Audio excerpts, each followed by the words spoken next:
ikaw lamang sa buhay ko. Love Story. Where do I start? Mukhang wala kang balak pumasok sa trabaho. Dito na lang po muna ako sa bahay, Papa. Anyway, natapos ko naman po lahat ng trabaho ko sa office yesterday. Oh, pero wala ka namang schedule ng pagtuturo ngayon. Kasi po... Kabisado kita, anak. Kapag ayaw mo magtrabaho, it means you're sad. Naaalala mo na naman si Susie. 3 years din po siyang nagtrabaho sa akin bilang assistant ko. Kaya hindi niyo po maiaalis sa akin na malungkot ngayong iniwanan niya ako. Alam mong hindi natin siya maaaring pigilin. Mag-aasawa na siya. I know, Papa. And I understand her. Nalulungkot lang po ako talaga. But don't worry. Lilipas din po ito. Tulad lang ng nangyari sa mga una kong nakasama. Dapat naman kasi, anak, makipag-boyfriend ka na. Para hindi ka na masyado nalulungkot kapag umaalis sa mga nagiging assistant mo. Pa, hindi naman po yun ang solusyon sa problema ko. Alam ko yun. Nagbibiro lang naman ako eh. Ang totoo, malungkot din ako ngayon. Alam mo naman ang nangyari sa tita Minerva mo, hindi ba? Opo. Uli lang lubos na ngayon si Fides. Kailan po kayo pupunta sa lamay niya? Mamayang hapon. Gusto mo ba sumama? Opo, Papa. Gusto ko ring damayan si Fides.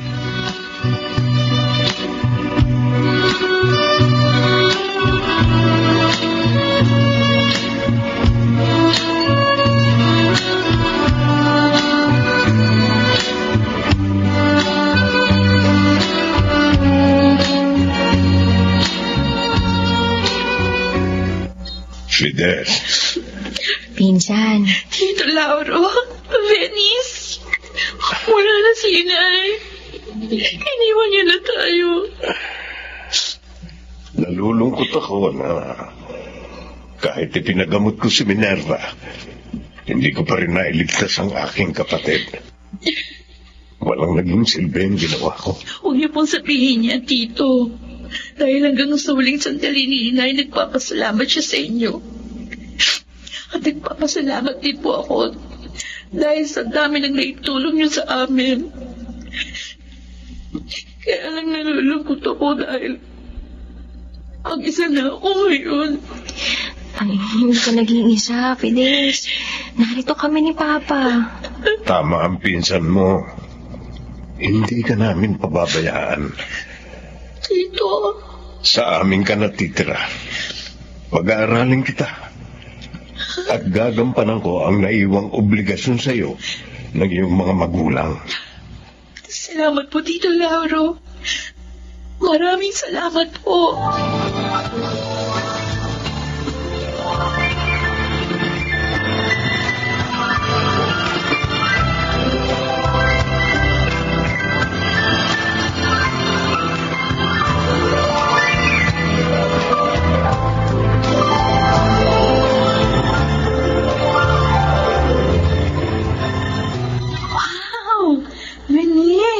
Ang ganda pala ng kwarto mo, tsaka ang laki.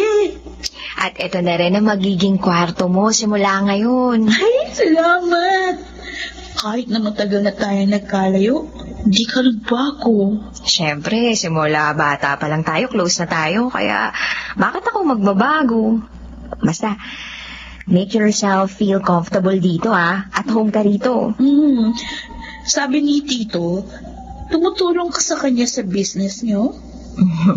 Oo, marunong naman akong mag-computer kaya natutulungan ko si Papa sa ibang gawain doon. Nagtuturo din ako ng mga short course sa mga tulad kong visually impaired, pero may schedule yun. Oh, di makikilala ko rin pala yung mga kaibigan mo na may kapansanan.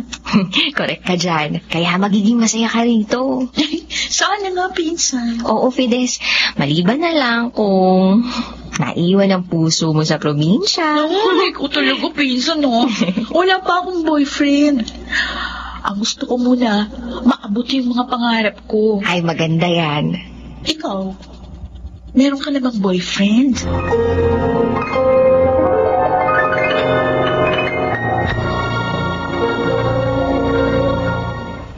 Where do I begin? Mga kaibigan, ating balikan ang dulang Ikaw Lamang sa Buhay Ko. Love Story. About the love she brings to me. Ayaw mo bang bumalik sa probinsya? Uy, bakit, Warren? Oo nga naman, anak. Noon, nag-resign ka sa office dahil sabi mo, mas gusto mong doon lang sa probinsya. Kaya sinamahan ka namin ng mami mo. Hindi pa ba maayos ang pakiramdam mo?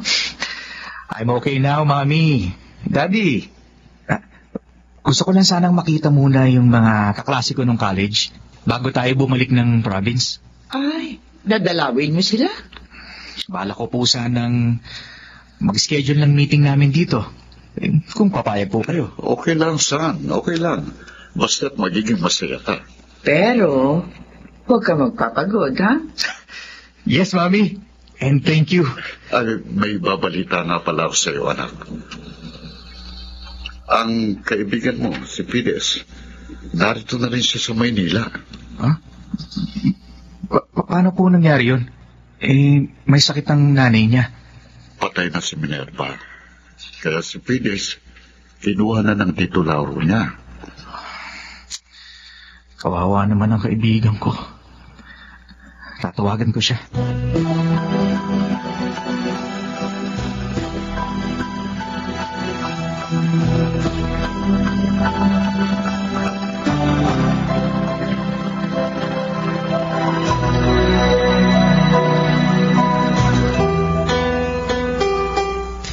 Hello, Warren.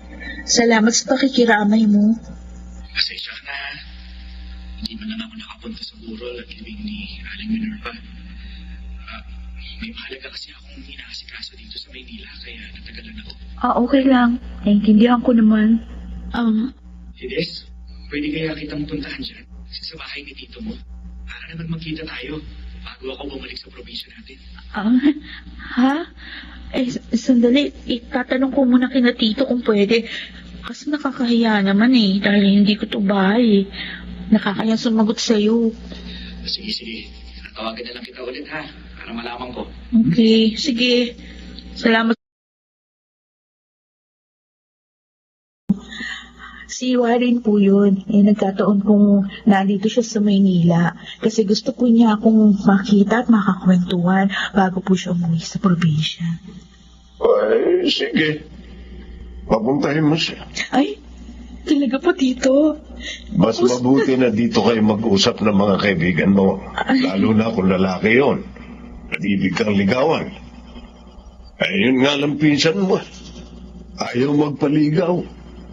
Kahit anak ng kaibigan ko, ayaw niyang ligawan siya. Umiiwas siya.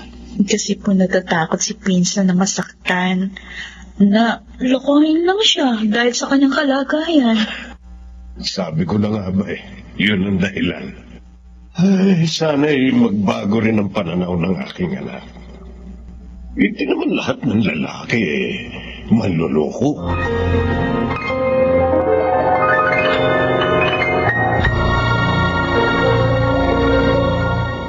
Where do I begin? Mga kaibigan, ating balikan ang dulang Ikaw Lamang sa Buhay Ko. Love Story. About the love she brings. Oh, son, bis na bis ka. May lakad ka ba? Yes, Daddy. Saan ka naman pupunta? Kina Mang Lauro, yung tito po ni Fides. Nagkausap kayo? Yes, Daddy. At pumayag naman itong si Mang Lauro na magpunta ako doon. Pero anak, Teka, isama mo ang driver natin, ha? Para sa magmaneho ng kotse para sa'yo. Si Daddy naman. Kaya ko naman po Warren, please. Sumunod ka na nga lang. Para din sa ito ginagawa namin. Ayaw namin na may masamang mangyari sa iyo.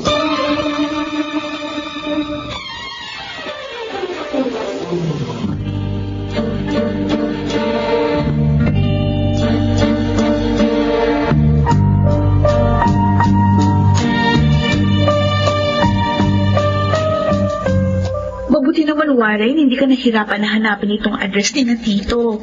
Hindi naman. Tinulungan ako ng driver namin. Ay, ganun. Ay, o nga pala. Warren, si Venice, pinsan ko. Only daughter ni Tito Lauro.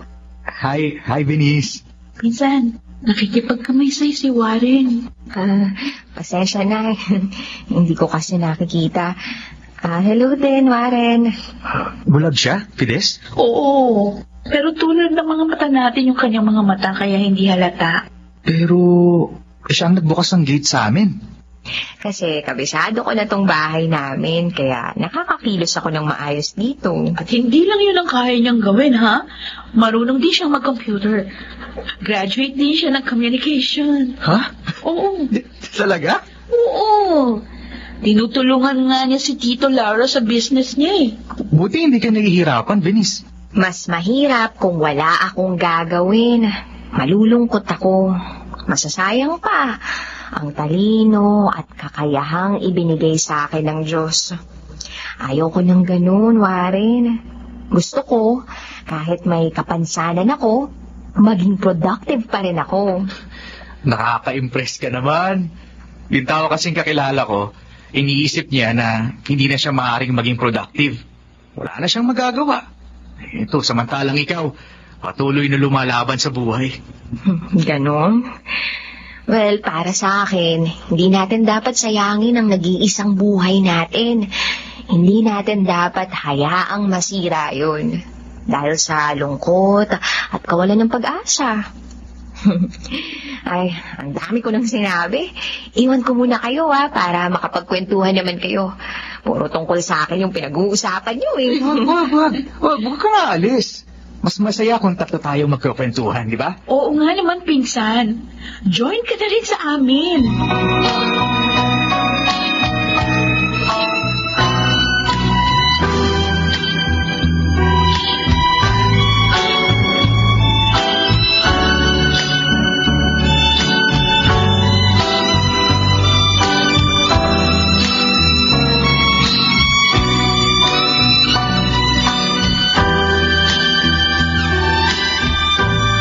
Gusto mong dito na muna mag-stay sa Manila, anak? Well, kung sa bagay, mainam yun. Nang madali ka matingnan ng iyong doktor. Daddy, gusto ko rin po sanang balikan ang trabaho ko sa office. Ha? Anong nangyari? At biglang nagbagong isip mo?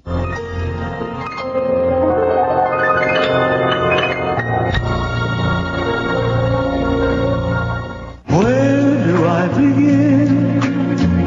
Good morning, Mommy, Daddy. Good morning, son. Oy, gising ka na rin lang. Halika. Sumabay ka na sa amin mag-breakfast ng daddy mo. Okay. Ang aga mo naman yatang gumising. May lakad ka ba? Hindi po ba? Sinabi ko na sa inyo yesterday. You mean, ngayon ka na babalik sa office? Yes, Dad. Oh. Para naman maramdaman ko na uli yung pagiging productive ko. Sabihin mo nga sa akin, ha? Sino ba nagpayo sa'yo na magtrabaho ulit? Si Fides ba? Anak, hindi mo siya dapat sundin. Dahil mali ang payo niya. Hindi niya alam ang tunay na kalagayan mo. Ma'am, hindi po si Fides. Wala pong nagpayo sa akin. Ako po ang may gustong gawin ito. Pero anak, nag-aalala ko sa'yo. Alam mo ang kalagayan mo. Mami, okay lang ako. Promise. Ingatan ko ang sarili ko. At lahat po ng medicine ko, iinumin ko. Payagan nyo lang ako. Sige na. Malulungkot ako niyan pag hindi kayo pumayag. Alice, palagay ko, pagbigyan na lang natin ang ating anak. Ako, Mike, isa ka pa eh. Hindi mo naman siguro gugustuhin malungkot si Warren. Ay, nako. Hala, sige na nga. Pero kapag may nangyaring masamang kay Warren, ikaw ang sisisihin ko, Mike.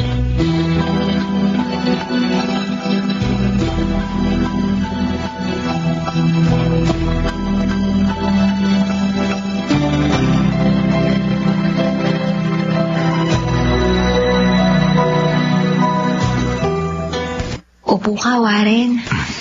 Salamat.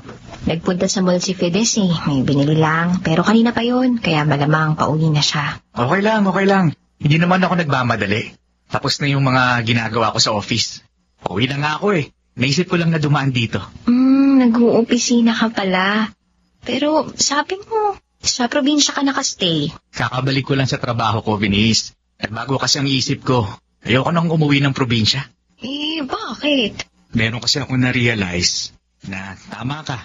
Mahirap yung walang ginagawa. Malungkot. Mas masarap pa rin na maging productive. You mean, dati, feeling mo hindi ka productive? Parang ganun na nga. Kaya malungkot ako eh. Bakit? Huwag na natin pag-usapan yun. Anyway, kabago naman ako eh. Siya nga pala, may dala akong food. Ito. Hawakan mo. Ang laki ng kahon. Hulaan ko. Pizza to, no? Oh, ang galing mo naman. Paano mo nahulaan? Kasi favorite ko ang pizza, lalo na kung Hawaiian. Buti pala ito yung naisip kong dalhin para pagsaluhan nating tatlo. Ikaw palang magaling sumamba eh. Venice, pwede ko bang malaman ang cellphone number mo? Para naman makakwentuhan din kita. Tulad ni Fides.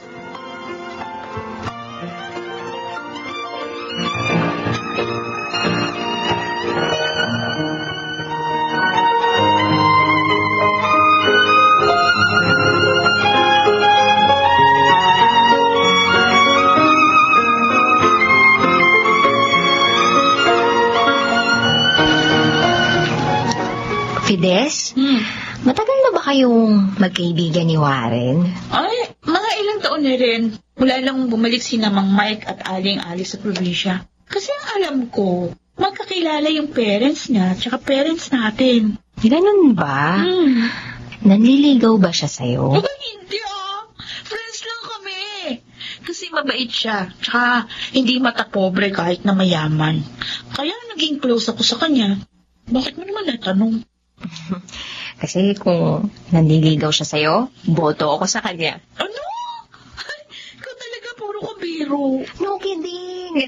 Feeling ko, okay siyang maging boyfriend mo kasi thoughtful siya, tsaka masayang kausap. Talaga? Pero hindi nga siya ganun noon. Madalas nga, malungkot siya. Ay, hiningi nga pala niya yung cellphone number ko para magkakwentuhan din daw kami.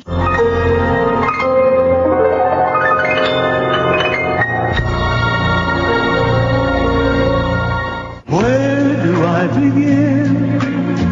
Mga kaibigan, ating balikan ang dulang Ikaw Lamang sa Buhay Ko. Love Story. Not the love she brings. Anak, kanina pa yung ka-text mo. Sino ba yan? Si Warren po, Papa, yung kaibigan namin ni Fides. Yung anak ni Mike. Buti pa ang lalaking yun. Sinasagot mo pag tumawag at nag-text. Pero si Wendell na anak ng kaibigan ko, ayaw mong pansinin. I'm sorry po, Papa. Kasi naman, ang yabang niya. Wala nang magaling kundi siya. Well, mukha nga mayabang ang batang yun. Tapos, nanliligaw pa siya sa akin. Naku, lalo lang akong naiinis. Anak, wala namang masamang ligawan ka. Dalaga ka. Mabait, maganda at matalino. Alam niyo naman pong ayaw ko na nililigawan ako. Tama na sa akin ang pakikipagkaibigan. Hanggang dun lang. Palagay mo, hindi man liligaw sa'yo si Warren? Papa, kung may gugustuhin man siya, I'm sure si Fides yun. Kasi matagal na silang friends. Kaya, safe ako kay Warren.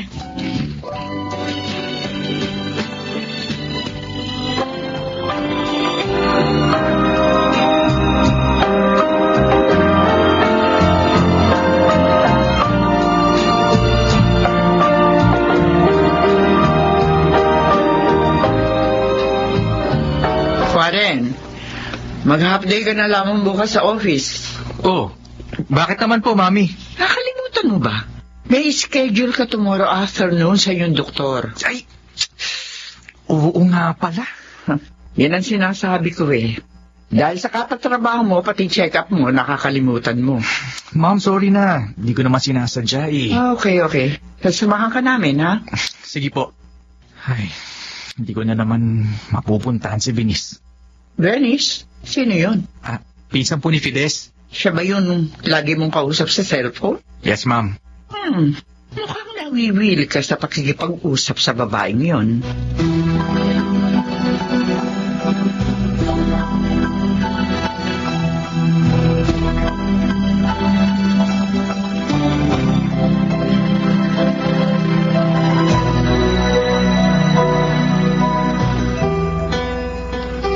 Kausap na naman ni Warren si Venice.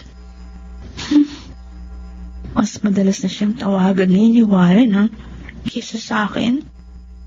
At kapag nagpupunta naman dito si Warren, pisan ko agad yung hinahanap niya. Halatang si Venice ang gusto niyang makita. Bakit ganun? May gusto kaya siya sa pinsan ko?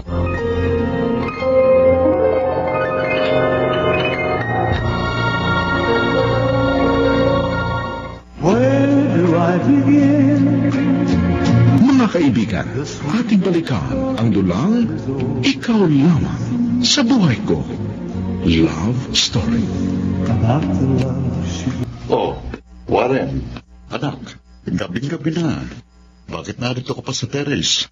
Nagpapantok lang po ako, Daddy. May problema ka ba kaya ka hindi makatulog?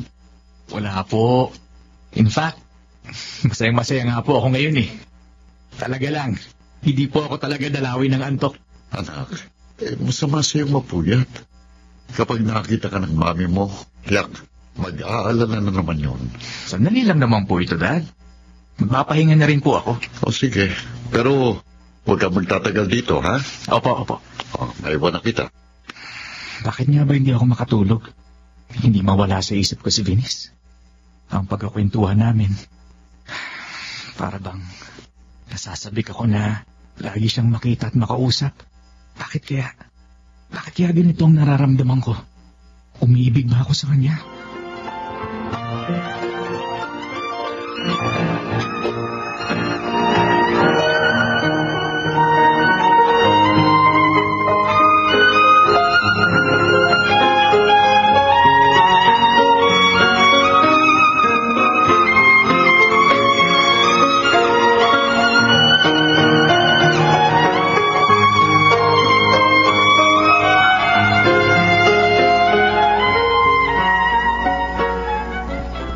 Hating gabi na, hindi pa rin ako makatulog.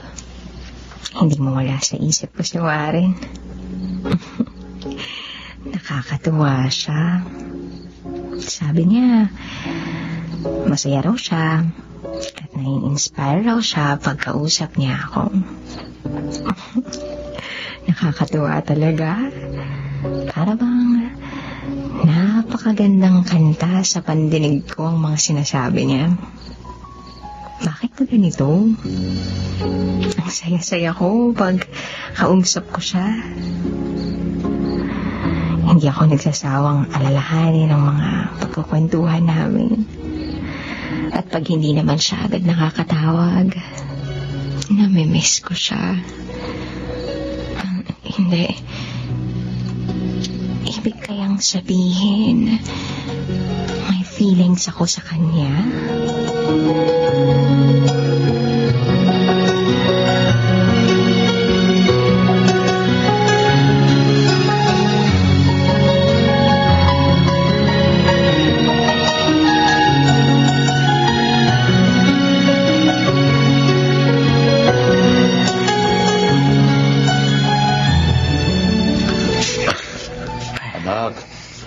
Mukhang isang boting pabangong ipinaligo mo, ah. Saan ba punta mo?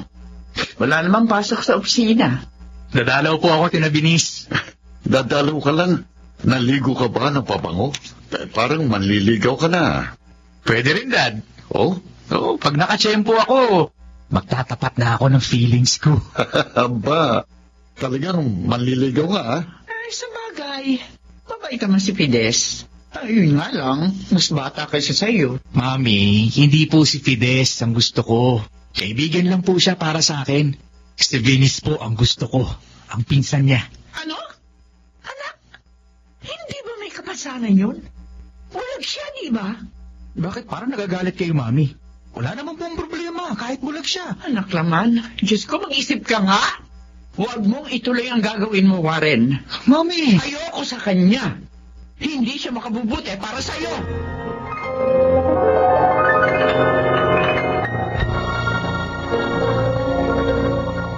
Where do I begin? You're so unfair, Mami! Hindi niyo ba nakikilala si Vinny, sinahatulan niyo na siya? Bakit po? Dahil po ba sa kapansanan niya? Iniisip niyo na hindi siya makakatulong sa akin? Warren. Oo. Wala siyang maitutulong sa'yo. Mami, iba na yung panahon ngayon. May kapansanan man ng isang tao, nakakagawa na rin tulad ng normal. Sa tulong ng makabagong teknolohiya, at higit sa lahat, sa ngalan ng pag-ibig, ang tao, pantay-pantay, Mami. Iba ang sitwasyon mo, anak. May sakit ka. At kung magmamahal ka, gusto ko yung mahalagaan ka. Sa kalagayan ni Venice, paano niya gagawin yon? Ganong isa pa rin siyang alagain. Maging practical ka naman sana, anak.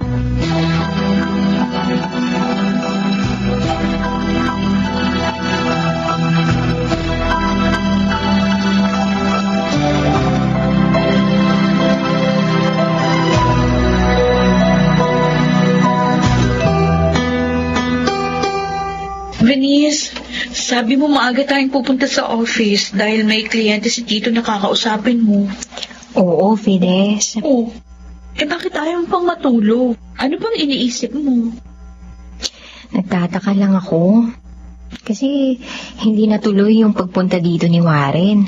Tsaka wala rin siyang tawag o text. Baka naman bigla siyang nautusan ng daddy niya. Ni Mang Mike. Siguro nga. Iniisip mo siya, bakit? Naliligaw na ba siya sa'yo? Hindi. Ano ka ba? Friends lang kami. Nagtaka lang talaga ako. Ay, huwag na nga natin siyang pag-usapan. Mabuti pa, matulog na tayo. Inaantok na ako eh. Okay. Ikaw bahala. Good night, Fides. Good night. Kahit di mo man aminin, Venice. Nararamdaman ko. May feelings ka kay Warren. Alam ko yun. Dahil babae rin ako. At ayoko makaramdaman na sasaktan ako. Dahil nun pa man, mahal ko na si Warren.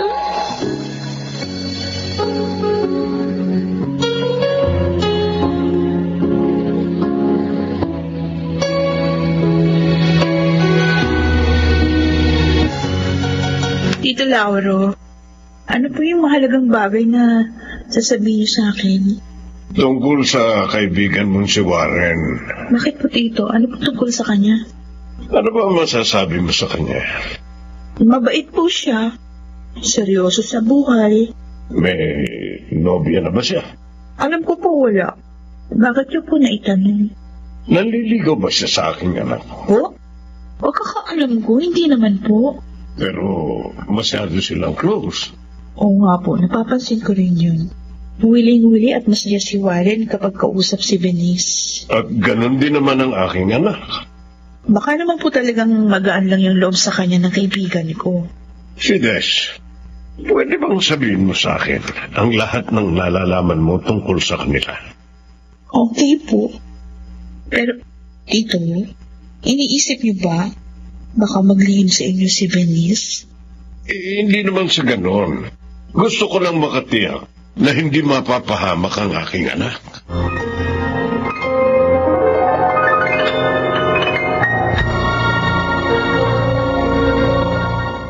Where do I begin?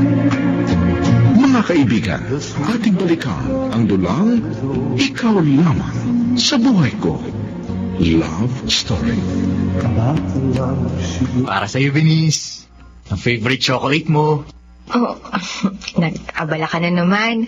Tuwing dadalaw ka rito, lagi kang may pasalubong. Masaya akong gawin yan. Ilang araw ka rin hindi nakapasyal, ah. Oo nga eh. May naging problema kasi. Ganun ba? Warren, kung ano man ang problema mo, naniniwala akong makakaya mo yun. Mukha namang magaling ka eh. Venice, mas makakaya ko yun kung kasama kita. Warren? Kasi lumalakas ang loob ko dahil sa'yo. Naging inspirado ako at masaya. Mula nang makilala ka. Salamat. Nakatulong pala ako. Noon kasi, nawawalan ako ng pag-asa. Pero alam mo, dahil sa'yo, nagbalik ang pag-asang yun. Warren. Hanggang sa naramdaman ko na lang na Venice, mahal kita. Warren? Naiintindihan mo ba yung sinasabi mo? Bulag ang nililigawan mo. Nauunawaan ko. At ang sinasabi ng puso ko, mahal kita kahit ano ka pa. Pwedeng humahanga ka lang sa akin dahil sa mga nakakaya kong gawin sa kabila ng kapansanan ko. O pwede ring naaawa ka. At akala mo, pag-ibig na yun. Hindi totoo yan. Talagang mahal kita. Mahal kita, maniwala ka. Warren, please. Pag-isipan mo munang mabuti. At mag-iisip din ako.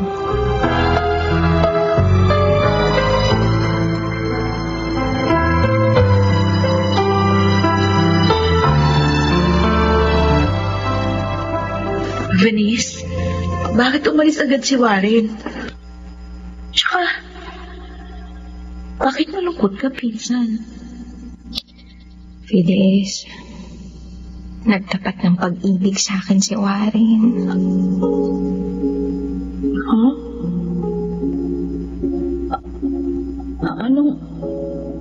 Anong sinabi? Hindi ko siya sinagot. Sabi ko, mag-isip muna siya. Pero aminin mo, mahal mo rin siya, di ba? Nararamdaman ko yun, Venice, kasi babae rin ako. Hindi ko siya dapat mahalin.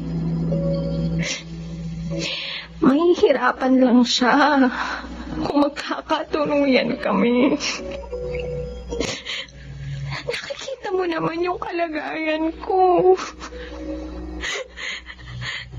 Natatakot din ako na baka dumating yung panahon na magsawa siya at magbago. Magiging napakasakit nun para sa akin. Venice. Kaya hindi ko hihintayin mangyari pa yun. Ngayon pa lang, hinalayuan ko na siya.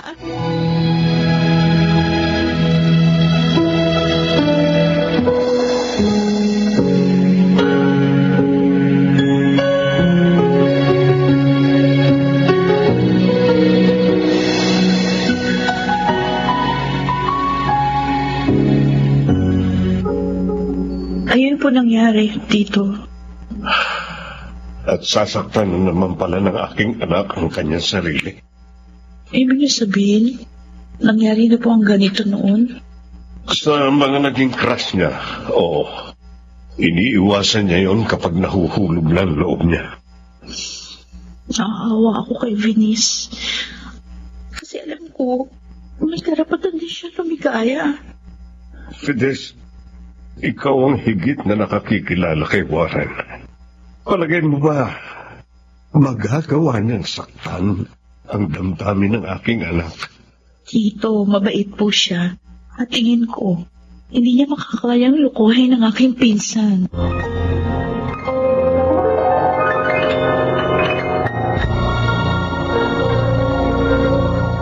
Where do I begin?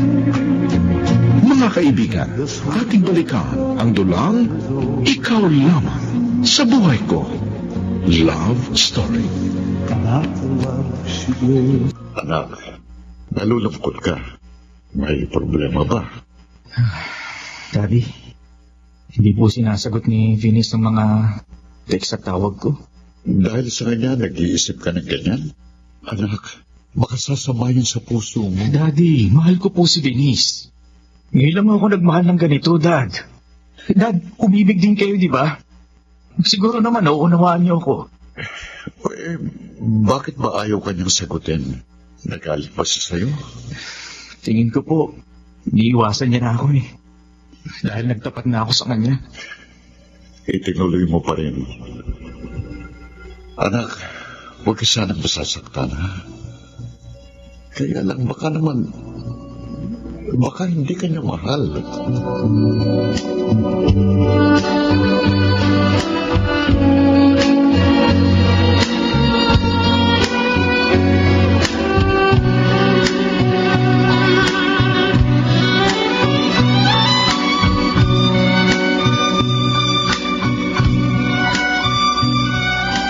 Hello, Warren.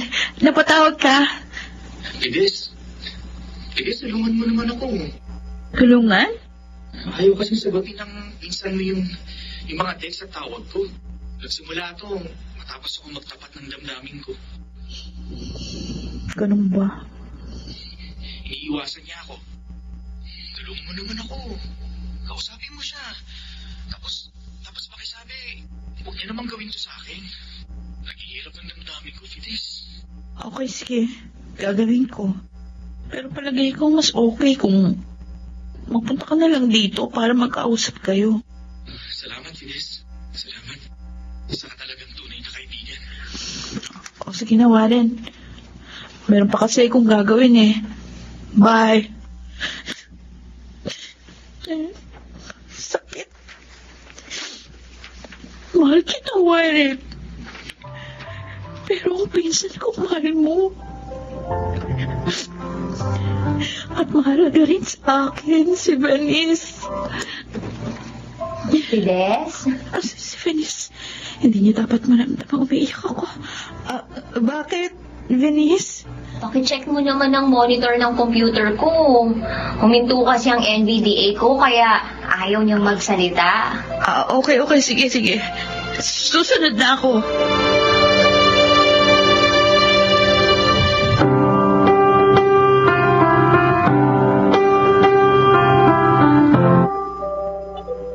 Hindi sinabi sa akin ni Fides na ikaw ang bisita ko. Huwag kang mainis sa kanya. Pinakiusapan ko siyang gawin yun. Para harapin mo ko. Venus, ba't mo ba ako iniiwasan? Wala naman akong ginawang masama. Warren. Kasalanan ko ba yon? Kasalanan ko ba na maging tapat sa damdamin ko? Kalimutan mo na ako. Venus. Hindi ko matatanggap ang pag-ibig mo. Pero bakit? Venus, mahal kita. Malinis ang hangarin ko sa'yo. Venus, pakiusap naman Huwag mong gawin sa akin to. Hindi mo ba naiintindihan? Ayaw kong mahirapan ka. Kung yun nga mga normal, nahihirapan sa buhay, lalo ka na kapag naging tayo. Kasi nga, bulag ako. Mahirapan man tayo, hindi kita iiwan. Lagi kitang alalayan at babantayan. Bigyan mo lang ako ng pagkakataong patunayan sa'yo ang katapatan ng damdamin ko. Hindi. Ayaw ko. Natatakot ako makipagsapalaran. Kalimutan mo na lang ako. Hindi, Venus. Ang kamay ko, Warren. Bitiwan mo. Kalilimutan lang kita kung sasabihin mo hindi mo ako mahal. Warren. Hindi mo masabi, no? Dahil mahal mo rin ako. Di ba? Di ba? Oo. Mahal din kita. Pero natatakot ako. Papawiin ng pag-ibig ko ang iyong takot.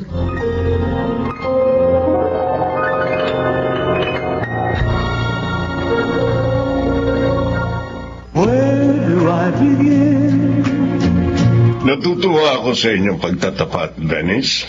Warren? Kahit kailan naman po, hindi ako naglihim sa inyo, Papa. Kaya nga po, naipasya namin na nasabihin na sa inyo yung tungkol sa amin. Salamat. Hinahangaan ko ang lakas ng loob mong magtapat. Malinis po ang hangarin ko sa inyong anak, Tito Lauro. Kaya ako po ito ginawa. Sana, Warren, huwag mong paluluhain ang aking anak. Pangako po, hindi ko po siya paluluhain. At ngayon pa lang, paghahandaan ko na yung aming kasal. Kasal agad? Kakasagot ko lang sa iyo, ah. Oo! Yun naman talaga tayo patungo, di ba? Dahil sure na ako sa damdamin ko sa'yo. At syempre, kasama sa bridesmaid si Fides. Di ba, Fides? Ha? Ay, oo ba? Ako yata ang nagpakilala sa inyong dalawa.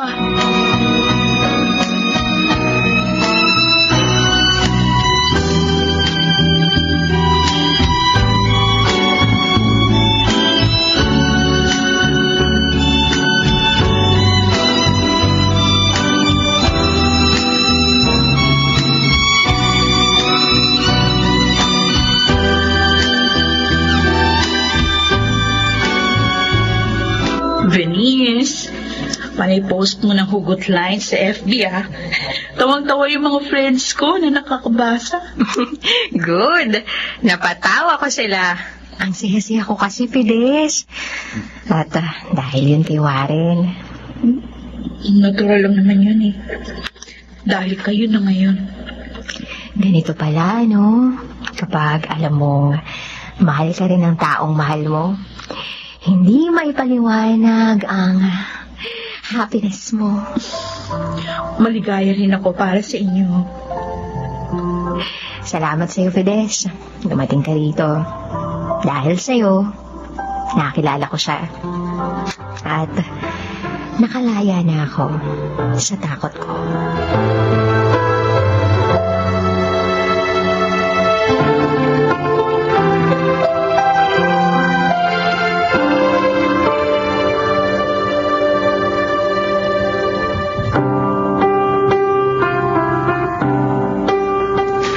Nabusog ka ba sa snack natin kanina?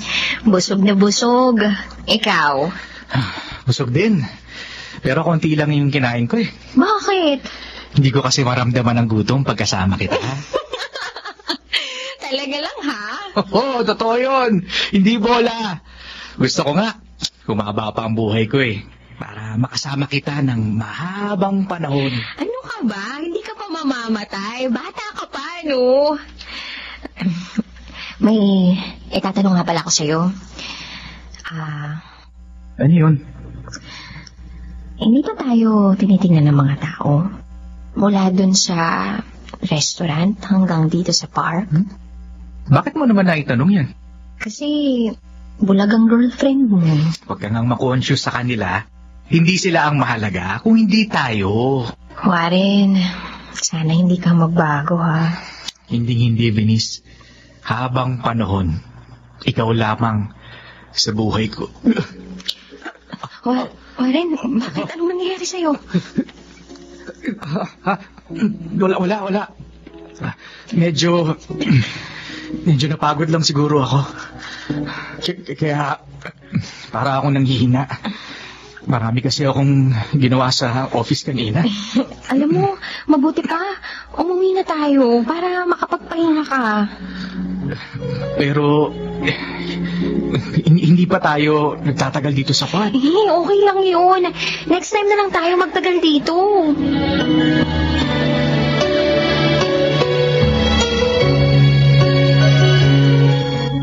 Oh, anak. Gabi na. Magpahinga ka na. Bukas mo natapusin sa office yung mga papeles na yan. Mami, kaunti na lang po ito. Matatapos ko rin po ito. Ay, bakit ba minamadali mo yan? Pwede naman bukas. Mamamasyal pa po kami ni Venice bukas. Pupunta ka pa rin pala sa kanya. Ikaw talagang bata ka, lahat ang bawal sa iyo ginagawa mo. Pagpapagod, pagpupuyat, pag-iisip. Ano ka ba naman, anak? Kaya ko to, Ma'am. Warren? Bakit mo hinawakan ng dibdib mo? Mami, nahihirapan akong... Oh, Diyos ko! Kung Ano ba sinasabi ko? Ay! Hindi ba talaga ako? Mike! Mike! Bilisan mo! Kailangan dali natin sa ospital si Warren! Mike!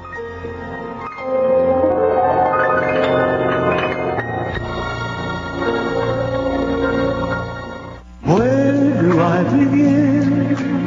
Mga kaibigan, ating balikan ang dulang Ikaw Lamang sa Buhay Ko.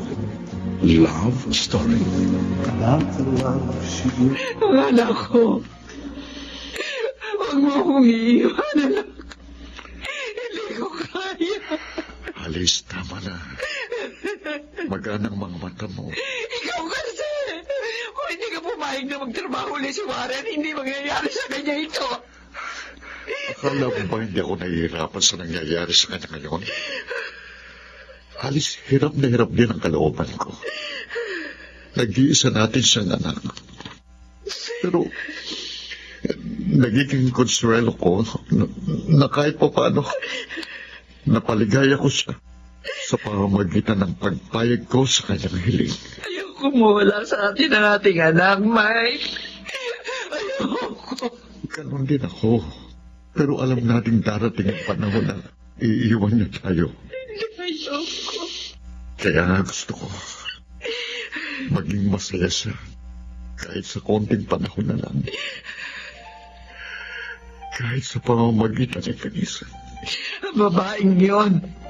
Kasalanan niya kung bakit nagpapakapagod ng ating anak. Bakit nasa ospital na naman siya ngayon? Hindi niya dapat nakilala ni Warren. Huwag kang magsalita ng ganyan. Tiyak na masasaktan ang ating anak. Lalo na ngayong sinagot na siya ni Benice. Hindi. Hindi ito dapat. Hindi.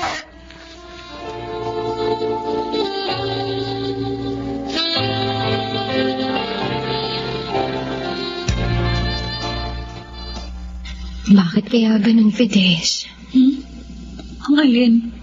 Kahapon pa hindi nagpupunta rito si Warren. Hindi rin niya ako tinatawagan. O, tinetext man lang. Baka naman merong mahalagang inaasikaso. Pinsan, kahit marami siyang ginagawa, nakakahanap siya ng paraan para i-text at tawagan ako. Tinawagan mo na ba siya?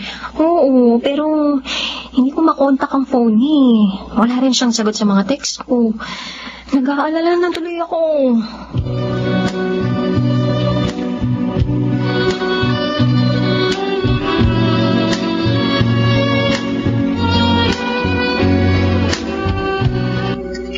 Uuwi ka?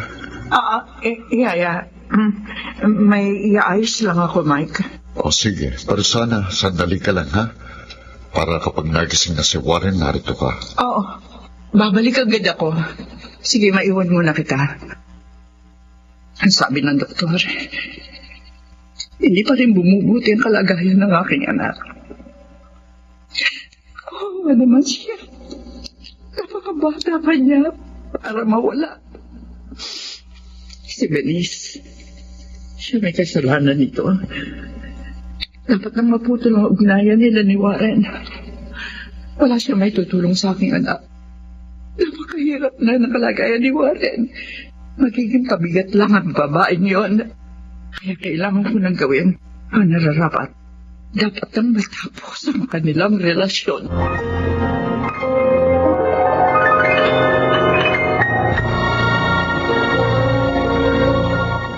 Where do I begin? Mga kaibigan, ating balikan ang dulang Ikaw Lamang sa Buhay Ko. Love Story. About the love she brings. Ikaw pala si Benice. Ang sabi po ni Manang sa akin, kayo raw po ang mommy ni Warren. Ako nga, at aparito ko. Para makausap ka. Benice, hindi ako masamang tao. Mahal ko lang ang aking anak. Kaya ko ito ginagawa. Ano pong ibig niyong sabihin? Layuan mo na ang aking anak. Mahawa ka sa kanya. Po? Ma'am, bakit po kayo umiiyak? May nangyari po ba kay Warren? Oo. At kasalanan mo kung bakit siya nasa ospital ngayon. Nasa ospital? Bakit po? Paano po siya? Bawal sa kanya magpuyat, ang magpagod, at ang labis na pag-iisip. Pero lahat yun nagawa niya dahil sa iyo. Kaya sumumpong na naman ang sakit niya sa puso. Hindi. May sakit pala sa puso si Warren. Bata pa lamang siya. May problema na ang kanyang puso. Kaya gano'n na lang ang pag-iingat namin sa kanya. Nagagamot namin siya. Pero walang magawaan sa lapi. Nakikiusap ako sa iyo, Miss. Laruan mo na ang aking anak. Para humaba pa kahit kaunti ang buhay niya. Wala ka namang maitutulong sa kanya. Hindi mo siya maalagaan. Ma'am Alice. Lalo mo lang pahihirapin ang sitwasyon.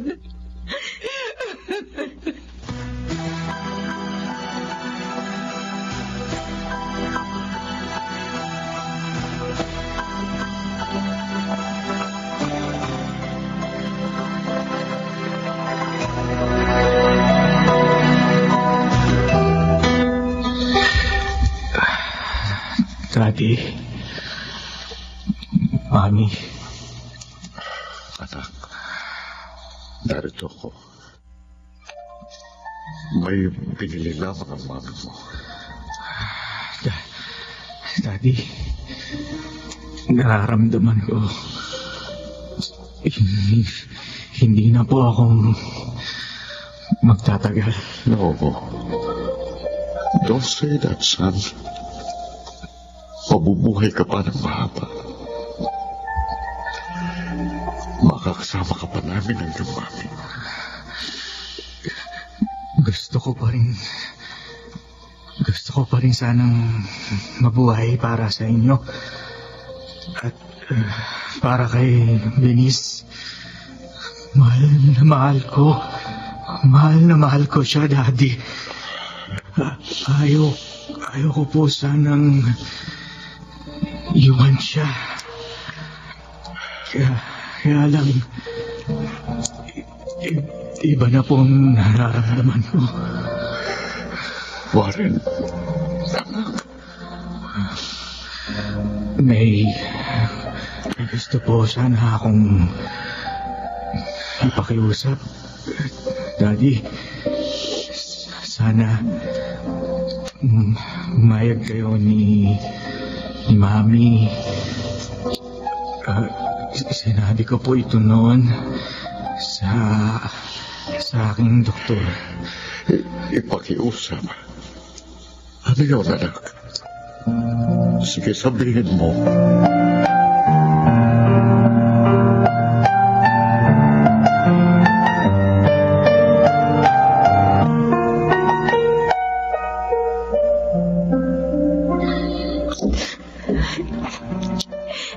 Yun ang sabi ng mami niya, Fides.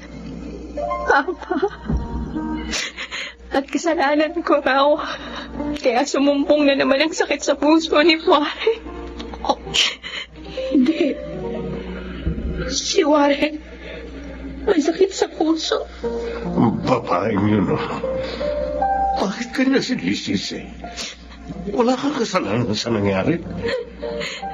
Please, Papa. Huwag na po kayong maghalik sa kanya.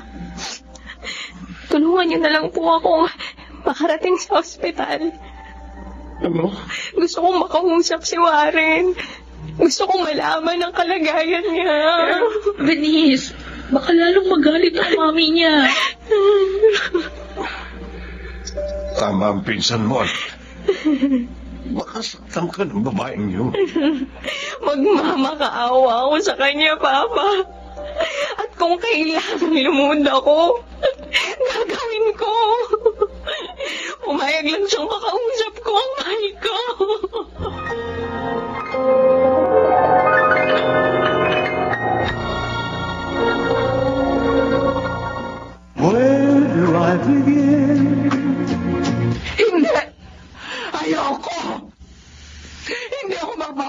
tanggalin nila ang mata ng anak ko.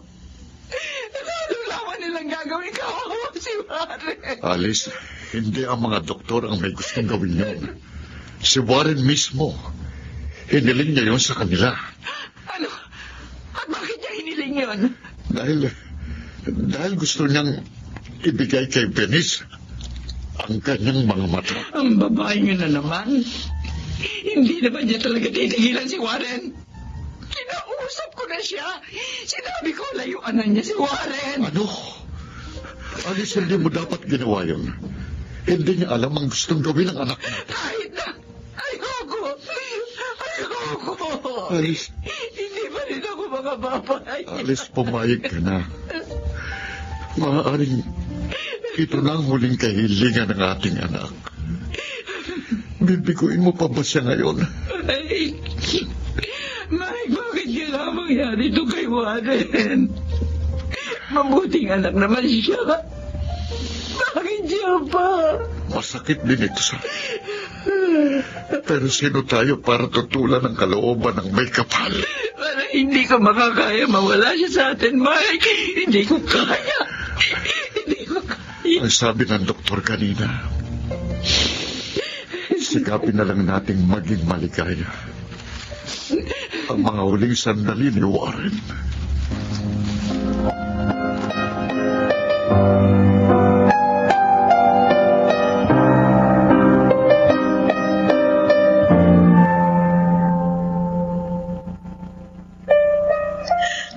Warren, tulad ni Venice, alala din ako sa'yo. Dahil mahal na mahal din kita. Pero gaano man kasakit ang maramdaman ko, hindi ko yun dapat ipakita sa lahat. Dahil wala akong karapatan. Dahil kayo ng pinsan ko, ang tunay na nagmamahalan.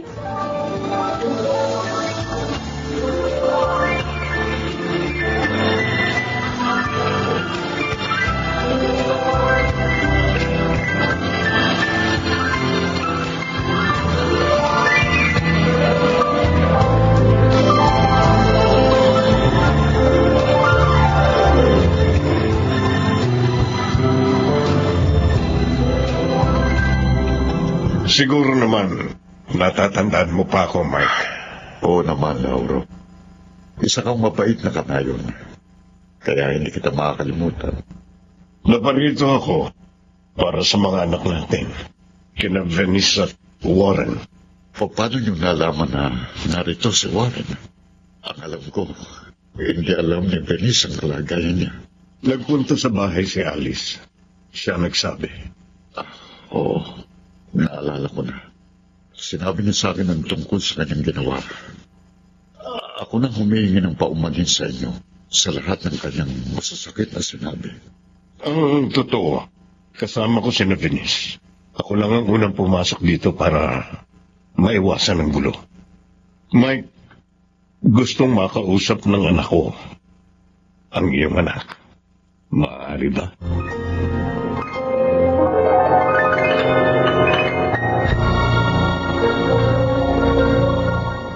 Where do I begin?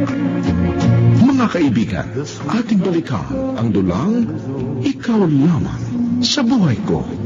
Love Story. About the love she Kayo? Ma'am, parang nyo na pong awa. Payagan nyo kung makausap si Warren. Kahit sandali lang. Parang nyo na pong awa. Huwag ka lumuhod sa akin. Mahal na mahal ko po ang anak ninyo, ma'am. Sige na. Tumayo ka na. Puntahan mo na siya. Maraming salamat po. Maraming salamat.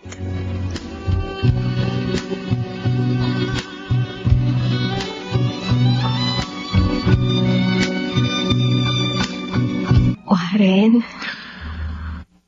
Venice, salamat at nakarating ka dito. Hindi mo sinabi sa akin na meron ka palang malubhang sakit.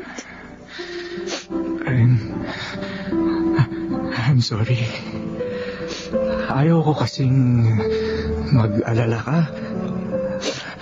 Yun ang dahilan kaya sinasabi ko sa'yo na pakiramdam ko hindi na ako productive.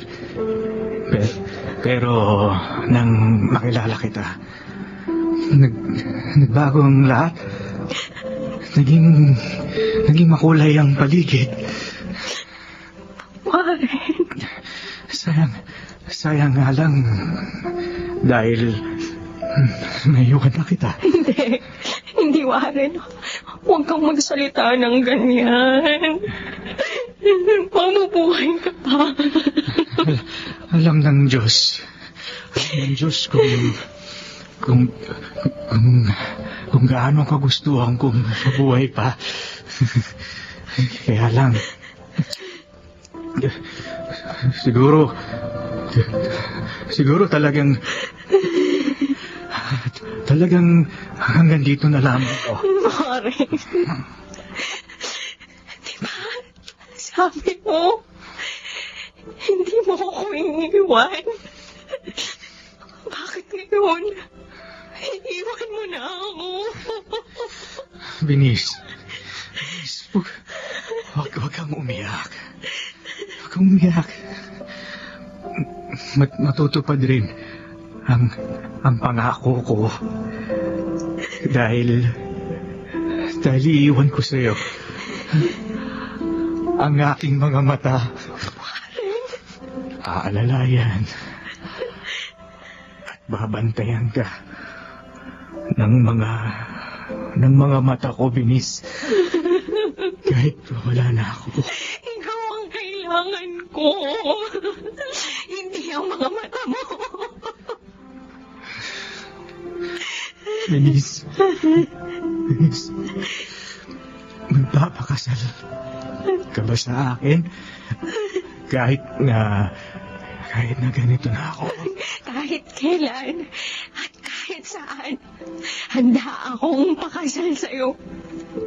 Kasi mahal na mahal kita, Warren.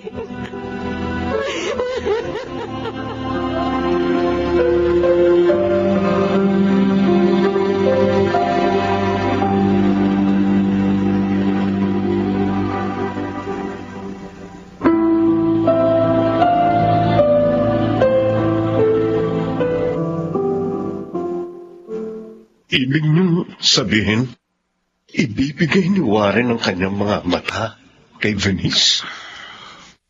Oo, Lauro. Yun ang pakiusap niya sa amin ng kanyang mami. Noong una, ayokong pumayag. Dahil sabi ko, kawawa naman ang aking anak. Ganyan ang kalagayan niya. Aalisan pa ng mga mata. Pero naisip ko, lalo magiging kaawa-awa ang aming anak kung sasaktan ko kanyang damdamin sa kanya mga huling sandali. Maraming salamat sa inyong pagpayag. At hinahangaan ko ang kadakilaan ng pagmamahal ng inyong anak. Gusto raw nilang makasal sa madaling panahon. Aayusin natin ang lahat para makasal sila agad.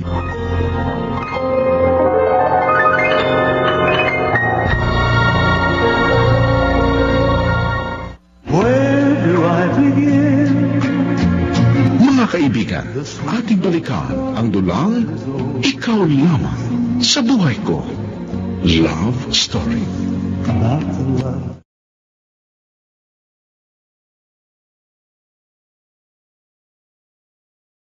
Hindi ko alam, Venice. Hindi ko alam na nasaktan pala kita. At ngayong wala na siya, gusto mo naman kaming iwan.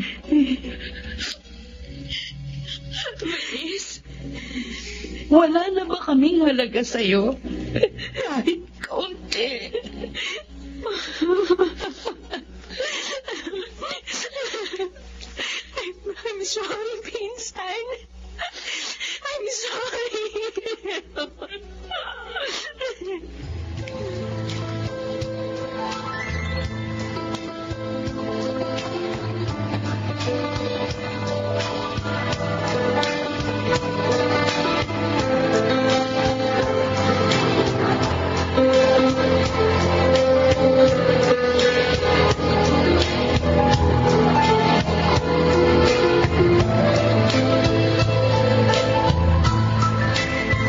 Denise, masaya kami't handa ka nang magpa-opera ngayon.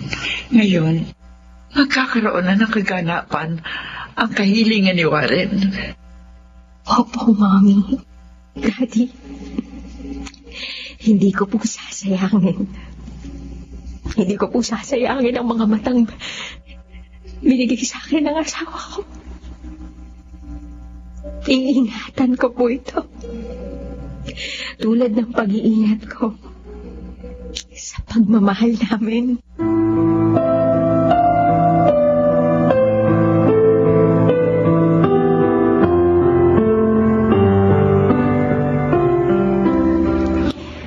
Naging successful ang operation. Maliwanag ko nang nakikita ang kapaligiran. Maraming salamat sa mga mata mo, Warren. Ang mga mata mo ang siyang aalalay at gagabay sa akin, katulad ng gusto mong mangyari. Nasaan ka man ngayon, mananatili ka sa puso ko, Warren. Ikaw lamang sa buhay ko.